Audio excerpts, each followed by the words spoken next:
আজকে দুপুরবেলায় আমি বানিয়েছিলাম কি বানিয়েছি, এটা তো কিছুই বানাইনি, সব ভাতের মধ্যে দিয়ে দিয়েছিলাম ডিম, আলু, চাল, এগুলোই দিয়েছিলাম। ঠিক আছে, ডিম, আলু, চাল, আর কি দেবো।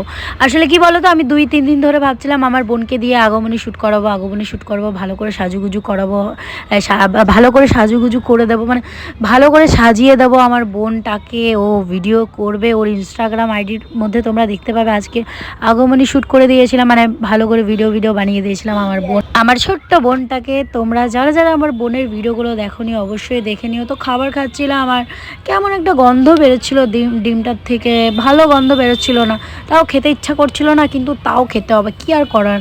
আর কারা কারা আমার বোনের ভিডিওগুলো দেখেছো ইনস্টাগ্রামে তারা অবশ্যই কমেন্ট করো। আর যারা যারা দেখোনি, দেখো মোবাইলের স্ক্রিনে নামটা দিয়ে দিলাম, স্ক্রিনশট ইনস্টাগ্রাম আইডির, তোমরা অবশ্যই ফলো করে দিও। দেখো ভাতটা কেমন লাল লাল হয়ে গেছে, হাতে আলতা ছিল তো আমার বোনকে লাগিয়েছি।